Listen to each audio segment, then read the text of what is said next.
TV Menorá apresenta Janela do Céu.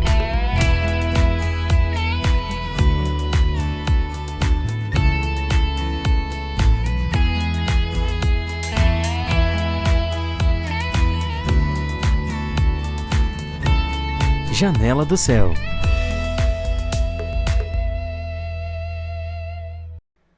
Uma boa noite a todos, estamos iniciando aqui mais um Janela do Céu. Hoje, segunda-feira, você vai acompanhar mais uma história, mais um testemunho de vida com Cristo. E hoje é a Sandra que está aqui com a gente e ela vai contar toda a sua história, como conheceu o Senhor, como era a vida dela antes. E a gente vai ouvir aqui em primeira mão ela contando um pouquinho pra gente, se apresentando quem ela é. Ela é lá da cidade de Passo Fundo, mas hoje está aqui na nossa sala virtual para contar um pouquinho pra gente. Boa noite, Sandra. Boa noite. Então, Sandra, vou deixar aqui já para ti começar a contar essa história, Como que era a tua vida antes de Cristo, como que chegou até Ele, Que situação estava passando para ter esse primeiro contato com o Senhor, Então, vou deixar tu bem à vontade aí para começar esse bate-papo. Tá bom. Bom, ok. Eu conheci Jesus com 15 anos. Que eu soube dele porque eu morava uma quadra de uma igreja aqui, tradicional, Assembleia de Deus, e quando eu ia para a escola eu passava por essa igreja. Mas quando mais menina, hoje eu tenho 58 anos, faz tempo isso. E naquela época, quando eu subia, tinha um pastor germano que faleceu, até num acidente bem triste, mas ele foi pastor anos da Assembleia. E sempre que eu passava, ele dizia assim para mim: você ainda vai servir Jesus. Mas eu era pequena, não tinha entendimento, Mas eu achava legal aquilo que ele dizia, Antes de completar meus 15 anos, eu tinha uma irmã da igreja, que era a nossa amiga, a irmã Sebastiana, e ela começou a me convidar para ir nos cultos. Só que daí as igrejas eram bem diferentes, a Assembleia não é essa Assembleia que tem hoje. Nossa, naquela época era tudo proibido, assim, sabe? Ela é pura doutrina. E eu comecei a ir com ela. Mas naquela época, com 14 para 15 anos, eu fui uma vez e achei um rapaz bonito. E por isso eu continuei indo na igreja.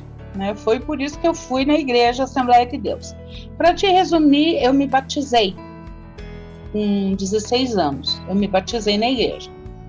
Mas eu acabei não ficando. A minha vida deu um monte de reviravolta. E, na verdade, depois de anos, eu acabei descobrindo que, na verdade, eu nem tinha me convertido. Na verdade, eu tinha... foi um roubo de menina, adolescente. Nossa, quando eu penso nisso, o que o Senhor pensaria de mim hoje, Que eu estou interesseira por namorado. Foi isso que aconteceu. Depois disso, eu comecei... eu frequentei muitas igrejas. Mas muitas. Para te ter uma ideia, eu fui na Seitonoé, eu fui na igreja adventista, eu fui na igreja... ai meu Deus, esqueço sempre o nome, nossa, ela é muito rígida, esqueci o nome agora, mas é uma bem rígida que tem também. Eu virei a cara, sabe?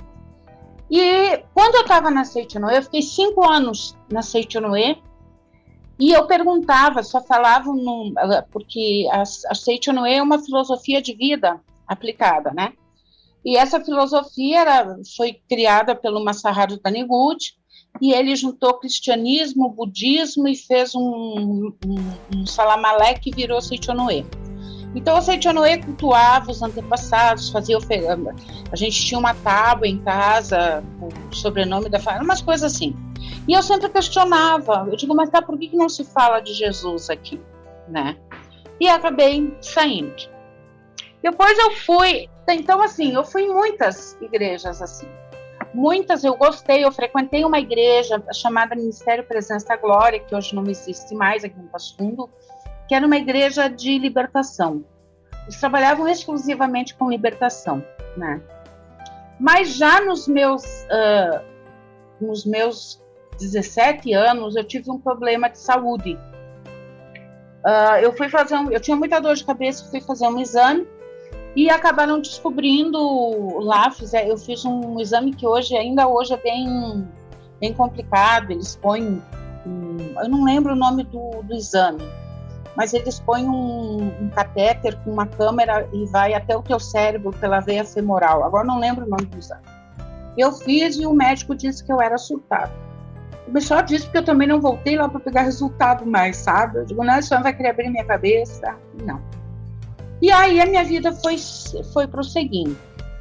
E muitas coisas passaram, né, na minha vida. Eu tive um primeiro casamento que não deu certo, e nesse primeiro casamento eu tentei ter um bebê, e daí eu não ficava grávida, e eu queria muito ser mãe, né, porque na verdade esse rapaz bonitinho lá da igreja, eu casei com ele, né, eu só não casei na igreja porque a assembleia eu não tinha ainda me batizado, então eles não deixavam casar, né, e daí a gente casou no civil. Eu vivi 7 anos com ele. E eu nunca engravidei. E nós acabamos descobrindo que ele era estéril, que ele não podia ter filhos. E ocorreram outras coisas que não são necessárias, porque eu quero falar coisas que são realmente importantes do Senhor, né?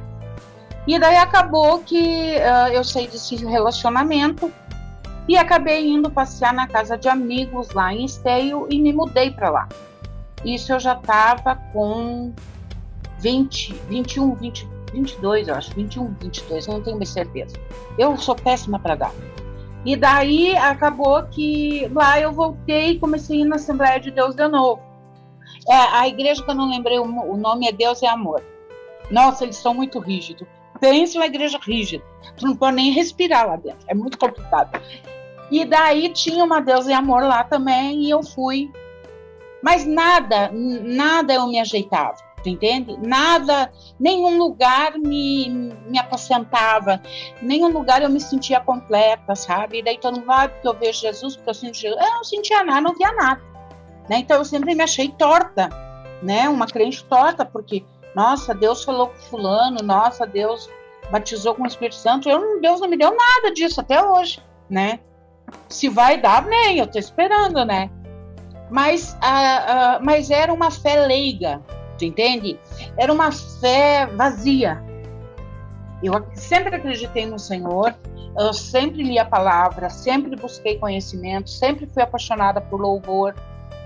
Mas eu passei um grande teste Aí depois eu tive o meu filho, porque quando eu não tive filhos no meu primeiro casamento, no segundo...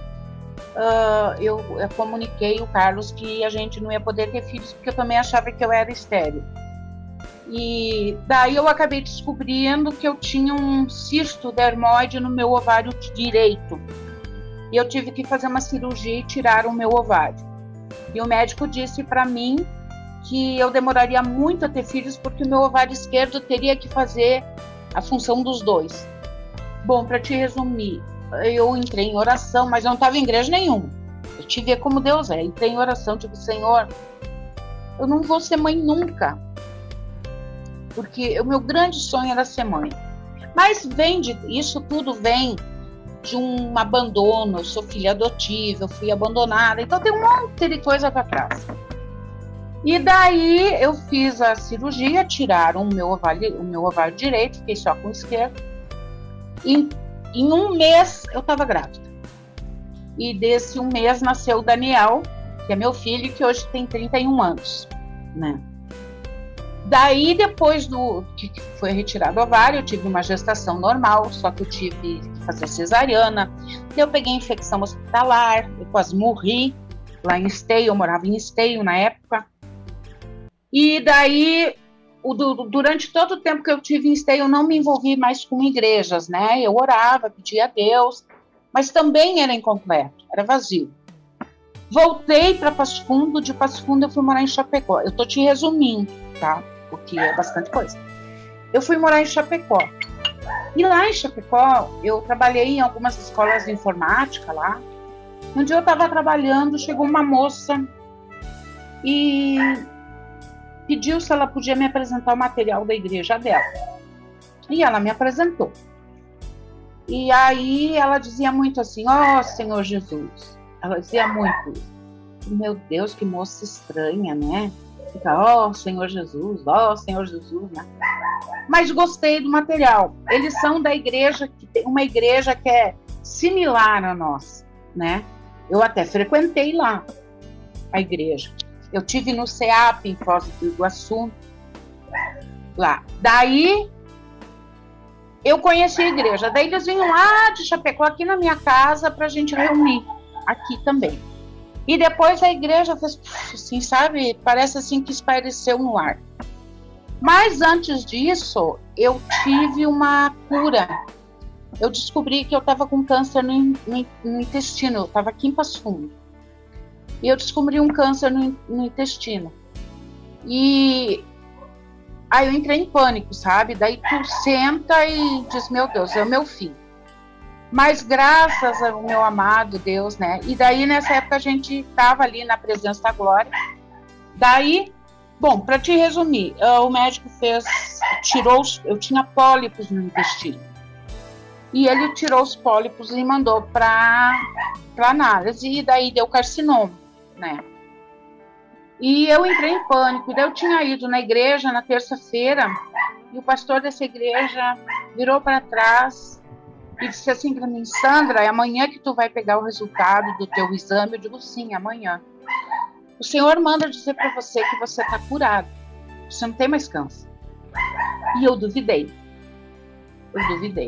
Eu duvidei porque eu era muito São Tomé. Tinha que ver para crer, sabe?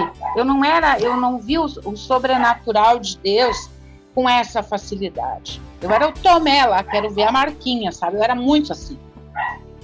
E quando eu cheguei no consultório do médico e ele olhou, ele disse assim, daí eu digo, e agora, né, doutor? Eu digo, bom, daí ele vai fazer uma cirurgia, vai me botar um saco de colostomia, eu vou viver com aquilo pendurado, porque o ser humano é assim, né? A gente não vê nada de positivo. Daí eu digo, o que vamos fazer? Ele disse, nada, tu não vai fazer nada. Tu não tem câncer, o câncer foi extirpado. Porque o que acontece? Existe um exame que eles fazem, que mede, o pólipo, ele parece um repolho, sabe? Um repolinho. E esse pólipo, ele vira, o câncer estava no pólipo. E tem uma tabela, a tabela de Height, que chama, que é de 1 a 5. 1 é quando o câncer já está entrando na tua corrente sanguínea.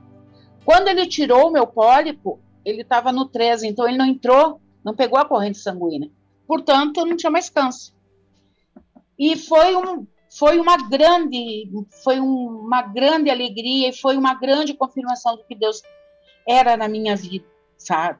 Mas foi muito difícil. Foi muito difícil lidar com isso. E aí, passando-se os tempos, eu acabei voltando, fiquei aqui em Passo Fundo, não fui mais para Chapecó.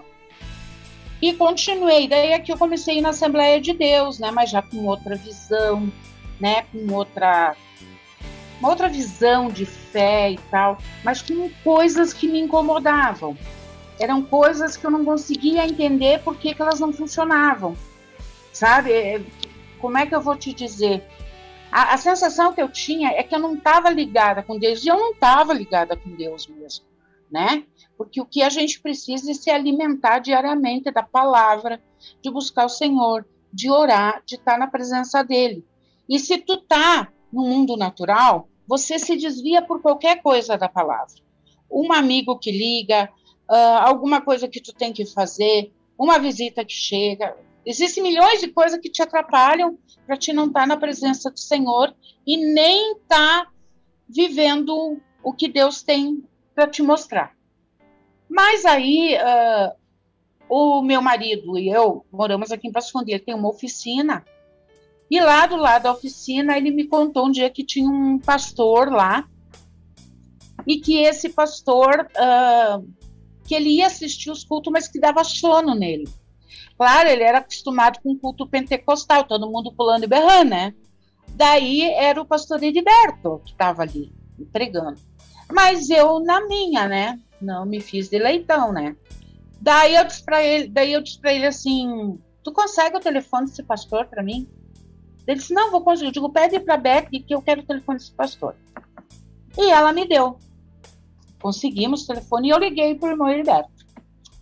Ele disse, oi, irmão. Pois é, eu soube que o senhor está levando a palavra ali eu não lembro o nome da rua, assim, na casa da irmã, e eu precisava que o senhor viesse na minha casa.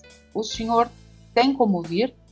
Ele, nossa, sem problema nenhum, vou sim, vou te acompanhar. Daí ele veio aqui em casa, e daí eu sentei com ele.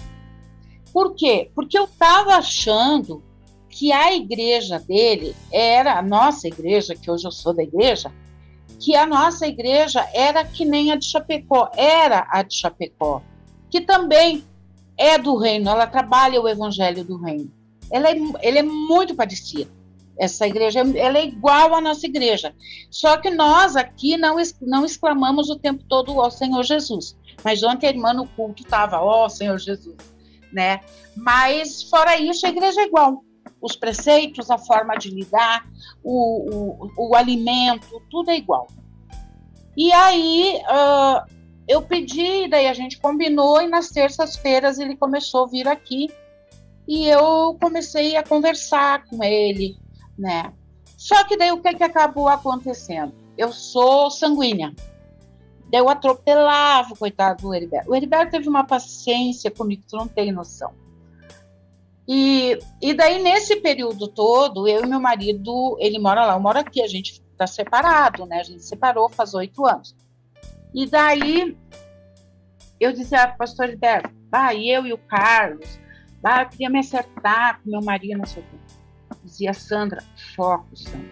Tu tem que ter foco em Jesus, o resto ele te dá. Ele vinha na outra terça, nós ia estudar ou ler alguma coisa da palavra, e eu, pois é, pastor, mas o que nós vamos fazer com relação a isso? Aí ele, Sandra, foco no Senhor Jesus. Então, assim, ele eu não entendo, eu acho que é o Senhor, porque eu poderia ter ficado braba, né? Eu digo, o senhor não pode me dar um conselho, né? Não, eu aceitei, né? De bom grado, os focos, Sandra.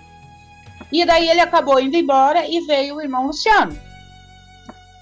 A resposta foi a mesma. Sandra, foco no Senhor Jesus. E eu comecei a fazer isso. Daí eu comecei a mastigar, comer, ler. Eu assisto, o primeiro que eu assisto é a Metamorfose. E aí eu assisto tudo da igreja, né? Participo das micro-regionais, né? Daí às vezes eu fico com dúvidas, que eu sou muito, muito curiosa em relação às coisas. E a minha vida se transformou na igreja, porque o que acabou acontecendo? Tudo aquilo que eu vivi no passado, na verdade, não era estar vivendo com o Senhor. Eu estava procurando o Senhor. Então, claro, todos os lugares que eu ia, eu não me achava. Porque o que eu queria, na verdade, era servir o Senhor de inteiro, por corpo inteiro. Eu não queria ser lustra-banco de igreja, entende? Porque tem pessoas, eu não estou falando igreja de mal das igrejas, mas assim, eu já fui em muita igreja. Então eu posso te dizer de cadeira, né? Tu vai na igreja, tu se converte e ali tu vira um irmão lustra-banco. E esses dias o Sérgio estava falando sobre isso e eu achei muito maravilhoso que quem ganha uma ovelha para o Senhor também tem que cuidar. A gente tem que cuidar das pessoas que a gente traz para Jesus. Não é se converteu, vai, toca a tua vida e faz como tu quer. Não é, porque ele está aprendendo, porque ele está chegando agora, né? Então, todas essas coisas me fizeram começar a mudar e aí perceber que eu estava realmente agora no caminho certo. E Sandra, é o que eu tenho feito. Vou te interromper um pouquinho, né? Eu queria saber se tu tinha essa compreensão que nem tu falou agora, né? Depois que já tinha conhecido um pouco do Senhor, tu entendeu que tu tava procurando Cristo, né? Tava procurando a verdade. Sim. Mas naquele momento que tu tava indo ali de igreja em igreja, né? Tu compreendia o que tu tava buscando? Qual que era o teu sentimento, assim? Porque pra alguém, né, tá atrás de alguma coisa e em tantos lugares é porque tava procurando algo, né? O que tu buscava naquele momento? Qual era o sentimento? É que o que eu sentia por exemplo, assim, ó, vou te dar 3 igrejas de exemplo, né? Eu fui na Assembleia, eu tive na Deus e Amor, eu tive na Adventista, E eu não... as igrejas têm muita panelinha. Já começa por aí. Então, o que é membro novo, ele fica meio de lado, né? E eu sempre quis participar das coisas, me envolver nas coisas de Deus, mas não tinha lugar. As panelinhas estavam tudo fechadas, entende? Então, tu fica fora. E na época, eu tenho vício, daí eu fumava, daí... Não, tu não pode... De maneira nenhuma, tu não pode nem tomar Santa Ceia, nem participar de nada. Uma vez eu tive uma amiga minha, ela foi atacada espiritualmente, sabe? E daí ela tinha uma legião de demônios. E eu fui com o pastor, levei o pastor para lá ajudar ela, ele não me deixou entrar. Daí, hoje eu entendo até que ele fez bem, né? Porque com a quantidade de brecha que eu tinha, os demônios podiam me atacar mesmo. E ela foi liberta, né? Hoje ela é uma mulher muito abençoada, a vida dela está abençoada. Mas eu não via, eu não sentia essa alegria que eu sinto, entende? É como se Deus tivesse entrado dentro de mim e tivesse assim me virado do lado avesso, sabe? Assim que eu me sinto. Eu me virei do lado avesso. Por exemplo, quando que eu ficaria sentada lá na minha cama, catando as coisas para assistir, para ver, e daí eu vejo, às vezes o Sérgio falou alguma coisa, eu vou lá na Bíblia e vejo, daí eu pego, não, mas eu vou ver outra coisa, daí eu vejo outra coisa e ele já está fazendo um comparativo, tu entende? É um aprendizado, é um conhecer verdadeiramente. Dá pra se sentir parte de tudo aquilo que a gente aprende também, né? Não é só algo que externo ali, mas é algo que eu vou poder viver, né? Sandra, vamos fazer um breve intervalo aqui, antes da gente seguir aí com a história, né? Fazer uma pausa, logo mais a gente volta aí pra continuar com o restante da história. Estamos apresentando Janela do Céu.